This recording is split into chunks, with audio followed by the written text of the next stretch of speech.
This is one of Rameau's more daunting pieces, I feel like. One thing I really enjoyed quite a bit about your performance, I didn't feel like you took a runaway tempo with this one. And I feel like this one can tend to run away some from me. I know it's run away from me at least once or twice. And there's a lot of various kind of differences in the performance practice of Rameau as well. So we have a lot of information here, and I feel like it's hard to make a decision on what we're supposed to do sometimes. I would recommend you listen. There's a great pianist, Marcel Mayer, who has recorded almost all of Rameau's, I believe all of Rameau's works, and specialized in both Baroque and Romantic French music. She was a friend of Ravel, knew Ricardo Nunez quite well as well, I believe. And she has a recording of this where she's so lightning fast, it's ridiculous. I liked your tempo. Before we kind of talk about some of the details, I'm curious, partly because I want to know what your kind of idea for the story is, but also because I can't decide fully for myself. Tell me like what this piece is about, and then maybe a little bit of what you know about Rameau as a composer as well. Well, I know more about Rameau, just that he's a French composer, that he's in the first half of the 18th century. Originally, he had these suites of pieces and character pieces that he published for the harpsichord, and so this falls into, I believe, a suite that's meant for D major. Yes, so right, yeah. And it's interesting, right, as compared to, Bach's suites, where pretty much all the movements are allemande, courante, they're all dances, right? Rameau gives us these descriptive titles above several of the pieces. In this one we have Les Cyclopes. One thing that I know about Rameau specifically was that he was really, first and foremost, considered himself to be a composer of opera. Mm-hmm. And I think one thing to note about French opera at this time is French opera, more than Italian opera, they stole opera from the Italians, and what did they add to it? Ballet, dance. The ballet de cour, the court ballet in France, was a huge part of social and musical life at Rameau's time. Jean-Baptiste Lully, who kind of brought it over, was the first Italian to kind of bring opera to France, right before Rameau's time, kind of brought these ideas, and then Rameau was the one who really kind of experimented with harmony in a way that was so unique, and he has a treatise on harmony as well that's quite interesting. He views it a little differently than Bach, I think, and that's evident in his style, right?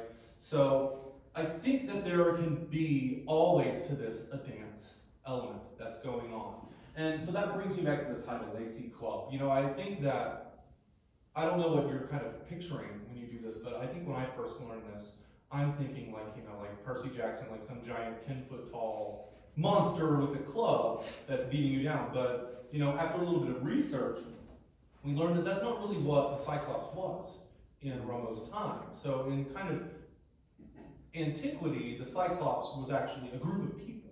And we have this S at the end of the French word here, les Cyclopes. So I actually think there's multiple characters in this movement. And they were this kind of primitive people living on the island of Sicily that just happened to have one eye. And I think, Rameau is kind of trying, in my ideas at least, he's depicting some sort of like violent campfire type dance in the night of these tribal people, in a way. So could you start this one again from the beginning for me really quickly? I'd like to talk about how I think you can capture a little bit more of that dance element to your playing, okay? Yeah, so right away, I notice, I think your mid-bars are somewhat strong in this one, right? Can we have a weaker mid-bar? Can you feel a longer for it? It's hard in this piano. See if you can feel through the bar.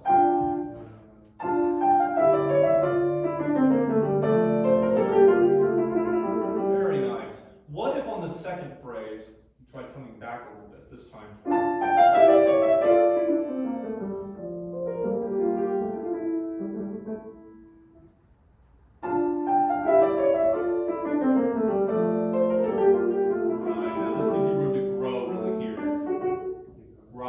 Yeah, keep going. 1, 2. Yeah, this is a killer measure, right? He throws this out at us at the beginning, right? We have this whole rhythm, 1 and 2 and 3 and 4, 1 and 2 and 3 and 4, 1 and 2. What's your fingering that you're using for? So I divide between the hands. Oh, you're dividing. Interesting. Okay. So when I had done this originally, I did 3, 2, 1, 3, 2, 3, 1, 2, 3, 5, 5, and some sort of jump. And then I realized what's happening is I think the fourth beat then gets cut. So right. So you know, I would say that splitting the hands actually sounds like a good idea.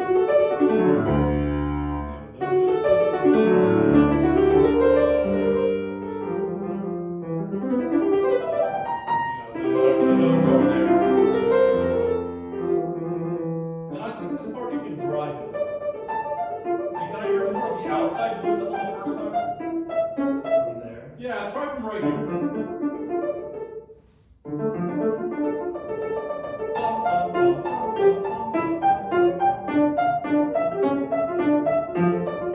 Right. So you might try experimenting with a little bit of some of these things and shaping them, trying and seeing if you can shape the individual voices and figure out what they are. It's all over the place, right? So when we have these divided hand lines, I think it's helpful to pick one, kind of the top or the bottom, that you really want to bring out a little bit more. So you might try something like,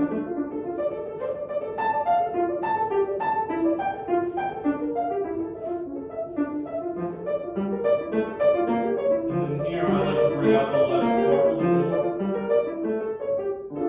And then what's nice about kind of playing around with it like this is you can stick metrically kind of within the beat. You're not taking rubato to do your expression, but you can vary it on the repeats because this is a rondeau and we don't want it to get repetitive, right? So when things come back, you might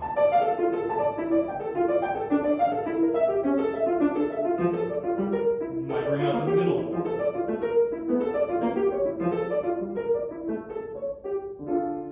Alright, can you try this section from?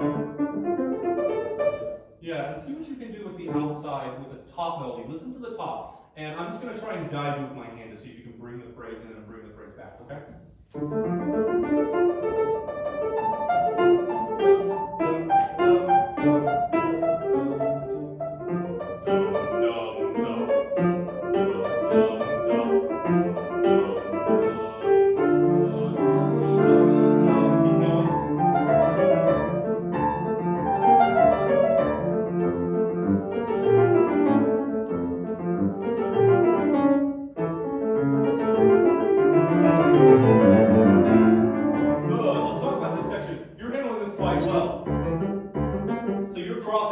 The second over.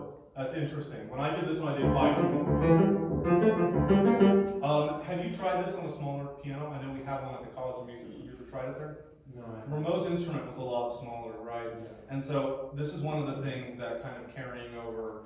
I was like, dang, this is so hard because on his instrument, this jump between 5 and 2 is a little more navigable, I think, than what we're doing on a modern keyboard. So you might try it out on there to see. It helped me a little bit to get a sense of what things were going. One thing that I would recommend in this is that you let the melody sing out a little bit more. The left hand is all-consuming in this part, right? It's like, oh my gosh, it's freaking me out. It's so hard. But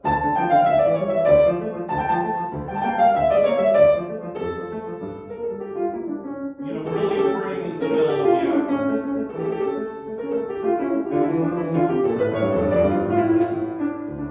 You know, something like that. I think that actually focusing a little more on the right hand helps us to relax on the left-hand stuff. And then you have the added benefit of if you plonk a note at the bottom and you're playing the left hand softly and the right hand is bringing out the melody, it's going to be less likely that your audience hears you, right? Try this section maybe from me.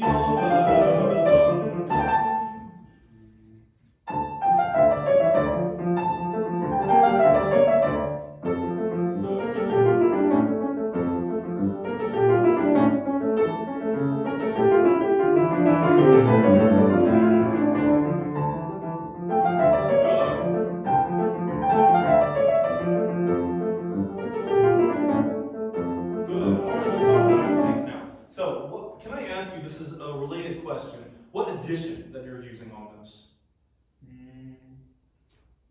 not sure, I think just it's blank. Okay, I can't tell either. So I would strongly recommend, if you have a chance, to get a look at the Baron Writer edition of this that's been compiled. There's a lot of really helpful information. And one thing that is in the Baron Writer that I'm not hearing you do is that on all of these A's in the melody, we have a pinch.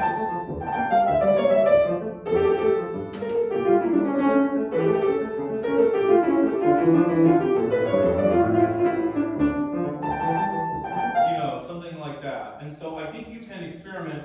This is where you get to play around, right? You don't have to do it on every one. Sometimes I like to do it in a few spots. Sometimes I wait till the second repeat to add those in. But these little pinces in the Baron Writer edition, you can see them right here. You see these little half parentheses in front of the notes. That's essentially the pince. The other reason I like the Baron Writer is because they have a very nice description in the front of all the different trills for you to do here. And so, like, basically a pince is you take the starting note and you're trilling below, right? So versus a regular trill, you start on the note above. In this time period, if we had a trill on E, this is how we would play it. If we had a pince on E, that's how we would play it, right? So I think you can experiment with adding some more of those on the half notes at time. And then the other thing with the half notes, right, is connecting them to other portions. So sometimes you might Sometimes I notice you're playing the half notes almost like staccato eights. And then I think other times you could be a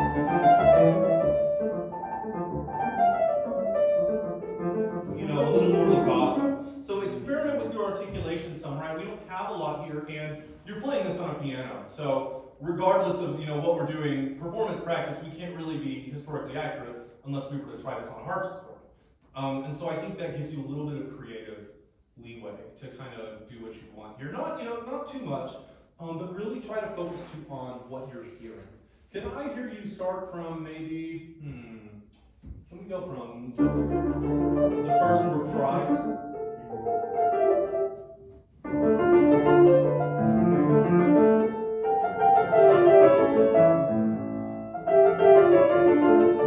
Yeah, so on those you might try. When I have this part, I'm super staccato with kind of a more pointed finger.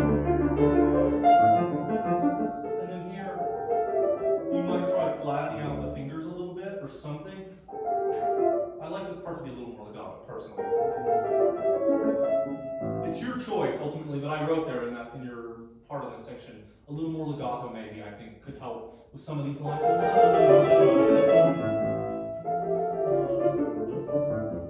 And then I let the left hand kind of get gradually more staccato at the end. It's like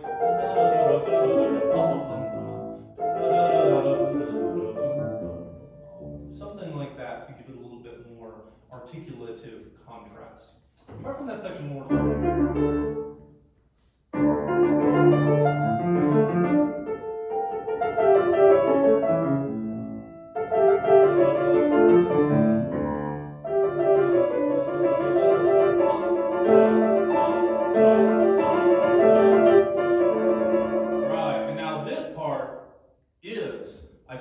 I think the A's here in between the hands are a little shorter and more kind of staccato. I mean, we have this dum, bum, bum, so can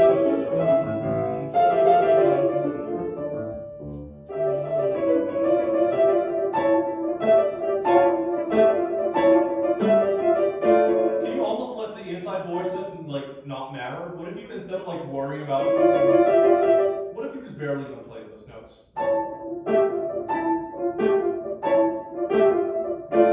Try something like that for me.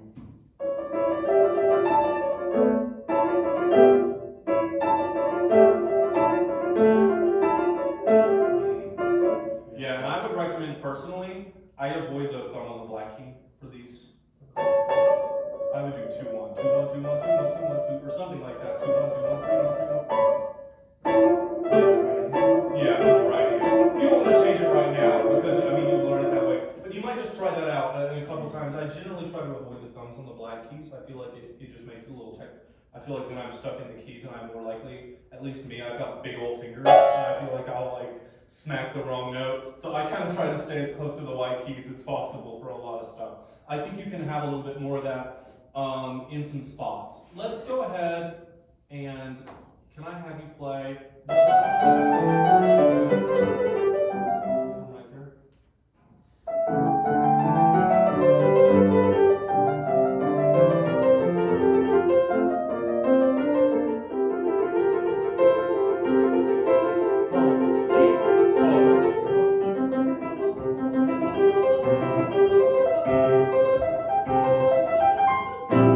Nice. I hear an extra note in this. Do you have a different? I wonder if your edition has a different note. Yeah, I'm here. Da da da da da da da da da da. I'm hearing like an extra G, something like. But I think it's just. And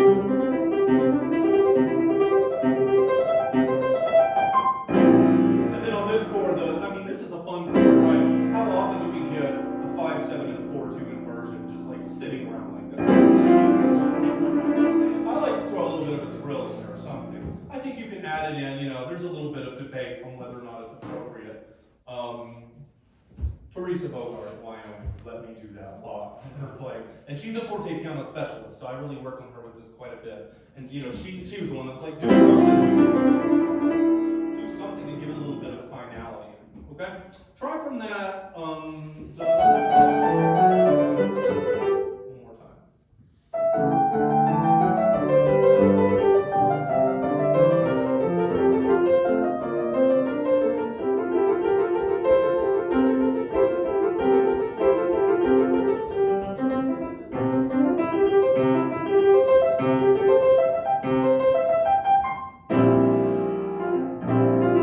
Yeah, you can play around with it. You don't have to try right now. Let's keep going. I'd like to hear a little more.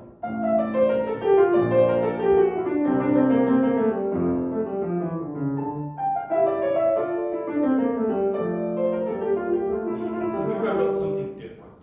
I think that for me, it sounded like this part was kind of like the same as the beginning, but Rameau writes this out in a different section. So I think you can experiment with a little bit of a different touch. Maybe this is where, kind of like we talked about the first time, at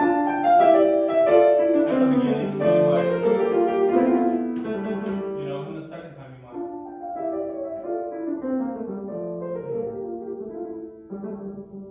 I feel like for me, the trap that I fell into when I performed this, and that I really wish I could go back and change, if there's one thing I could change about my own playing of this, it would be to worry less about getting all the notes right, and just like focus on the different sounds you're creating. And I think that and connecting the bar for the dance kind of style that we talked about, if you can get the mid bars to really kind of be a little less tough than the actual bars, and then when you're grouping bars in, you can have longer phrases, stretches of 4/8 bars, where you only have one top instead, especially the repeated notes. We can just go on forever.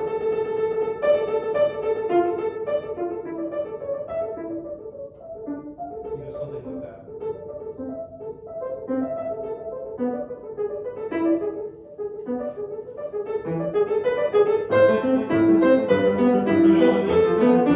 There, get loud. So something to give it a little bit more like dynamic color and variance. I feel like when I first played this, I was in this mode where I was like, and I can tell that you're focusing really hard on getting all the notes right, and you're doing a good job, especially the left hand. I was really impressed by how accurately you navigated that tricky jump. I like the crossovers. That's not how I learned it, so I'm always interested to see other people's interpretations, right? So continue to think about those things, really, and I think it's going to help, yeah. I would strongly recommend listen to Marcel Mayer's recording of this, listen to Albert Fuller's recording of this, and of course Sokolov on YouTube has a very famous recording as well. And then also try to listen to some other Rameau, try to listen to some other French Baroque opera. You might look into Jean-Baptiste Lully, Rameau's, those are the two big ones. But something from kind of their work, and see if you can get on, have you ever been on Medici.tv before? Yeah, that's the opera website that we have access to at the University of Colorado. And you can get on there and watch tons of recreations of French opera and actually see the ballet in action. And I think it would be helpful to try and find something stylistically kind of like this in one of those French operas and see what the dancers are doing and see how you can shape a little more. My last piece of advice, record yourself playing it as much as you possibly can and go back and listen to it. I know it sounds cliche, but it really makes a difference. But overall, bravo. I enjoyed listening to you play.